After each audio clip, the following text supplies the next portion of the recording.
Hello, I'm D.K. Wall, author of novels and short stories. Whether it's a tale I'm spinning or a thought I'm sharing from my home here in Asheville, what you are about to hear is 100% true, except for the parts I made up. Welcome to Musings and Tales.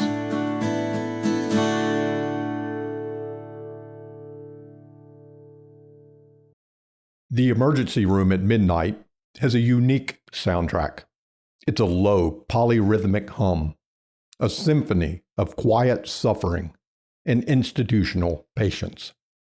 The gentle beep, beep, beep of a vital signs monitor provides the percussion.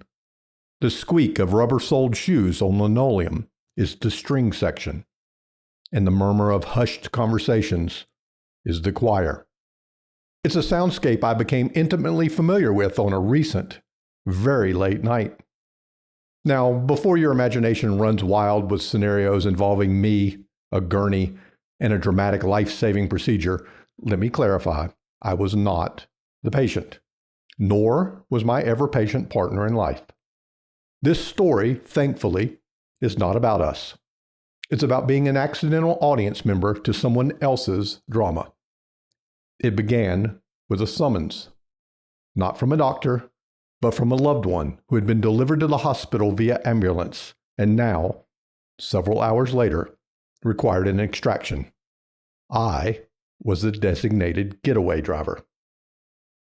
As someone whose standard bedtime is somewhere between the sun has set and the late-night talk shows start in an hour or two, being awake and functional at midnight is an achievement. Being awake, functional, and navigating a hospital parking deck at that hour feels like a mission for a secret agent. After finding a parking spot that wasn't in another zip code, I made my way to the ER entrance, a sliding glass gateway between the dark, quiet world of the sleeping city. Okay, Asheville at midnight is decidedly not Manhattan, and the relentlessly lit world of medical urgency. I shuffled through the entrance under the watchful gaze of a security guard, surrendered my dignity for a visitor's pass, and was officially granted entry into the labyrinth. Now, hospitals are a master class in confusing architecture. It feels less like a place of healing and more like the set design for a sci-fi movie about a colony ship where the navigator has had a very bad day. Corridors branch off at odd angles. Signs are helpful right up until the moment they are not. And every set of double doors looks identical. My visitor's pass, however, was my Rosetta Stone. Emblazoned on the sticker, in stark black print, was my destination, room 27. I found it, a small alcove just big enough for a bed, a chair, and a cart full of medical paraphernalia. The good news arrived almost immediately. The situation was not dire. Tests were run, conclusions were drawn, and a discharge was declared imminent. A collective sigh of relief filled our small space, and we settled in to wait for the final paperwork. A nurse, a whirlwind of cheerful efficiency, asked if we'd like the door closed for privacy. Now, the room had all the breezy ventilation of a sealed mayonnaise jar, so we opted to keep it open to the hallway. Our view was limited. We saw a parade of scrubs in various colors, blue, green, a surprisingly jaunty floral pattern, all gliding past. We heard the distant muffled cries of other patients and the low professional tones of the staff. It was a tableau of controlled, routine activity. Nothing seemed particularly urgent. The ER's symphony played on, a lulling rhythm of the mundane. And then, a new instrument joined the orchestra. A mechanical, disembodied voice cut through the calm, sharp and emotionless. Code blue, room 28.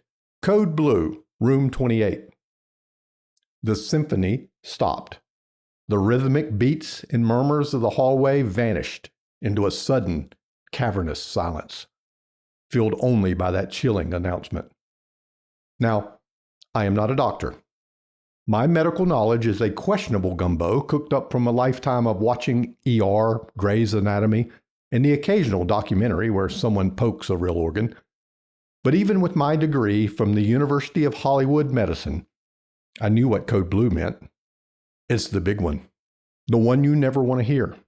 Somewhere, a patient's heart had stopped beating.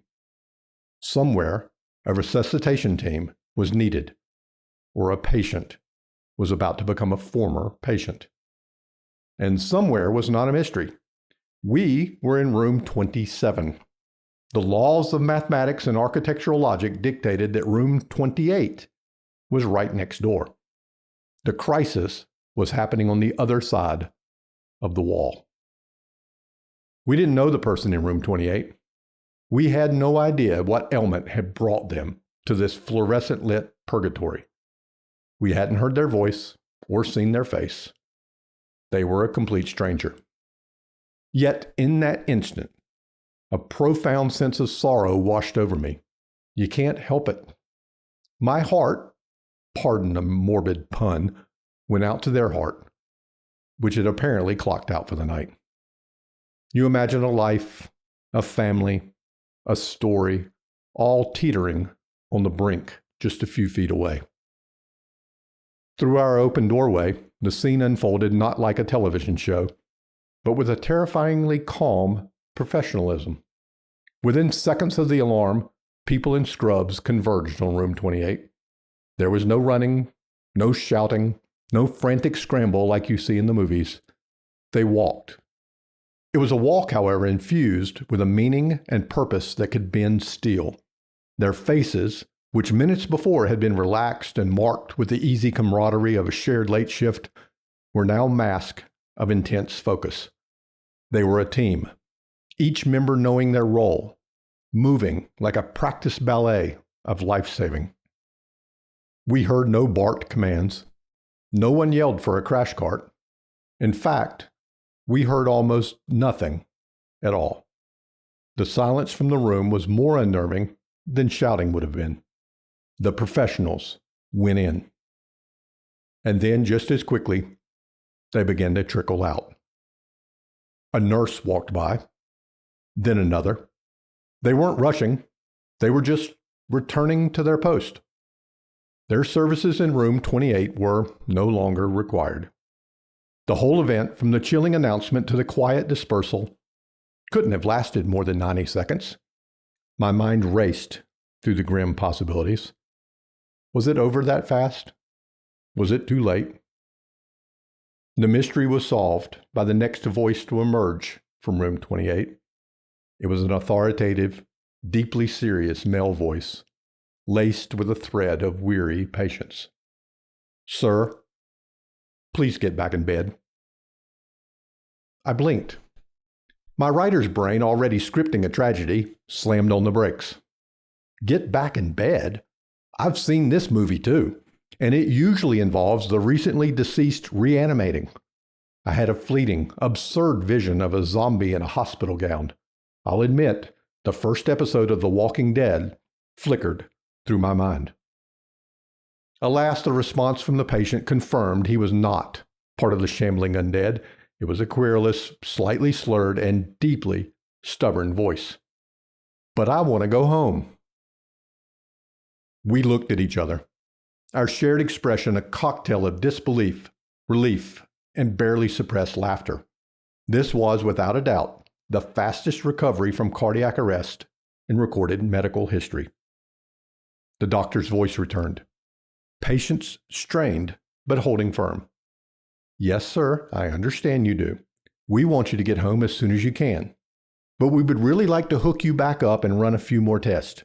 We're concerned for you, so please get back into bed and let us do our jobs." A moment of silence, and then we heard it. The steady, rhythmic beep, beep, beep of a heart monitor, counting away the beats of a very much not stopped heart. As a non-medical professional with a terrible vantage point, I can only surmise what happened. I suspect our neighbor in room 28, having decided he was done with the whole hospital experience, simply unhooked himself from all the monitors. In the electronic brain of the hospital, a heart that is no longer being monitored is a heart that is no longer beating. It's a flawless, logical system that fails to account for one critical variable: a spectacularly stubborn human being who just wants to go home. I'll never know what happened to that patient. Moments later, our own good news became official. Our discharge papers were in hand, and we were free. We walked back through the Byzantine corridors, which now seemed less menacing, and pushed through the glass doors into the cool, pre-dawn air. The world outside was still blissfully asleep. An hour later, after gently relocating a couple of canines who had claimed squatters' rights on my side of the bed, I finally drifted off. But before I did, I thought about the cast of characters from my brief late-night play. I whispered a word of thanks for the calm, dedicated professionals we encountered, the ones who walked toward the alarm with purpose. And I sent a good thought to the patient in room 28, the man who in his own grumpy, defiant way reminded me that sometimes the most powerful force in a hospital isn't a defibrillator or a drug. Sometimes it's a simple, unyielding, and beautifully stubborn will to just go home.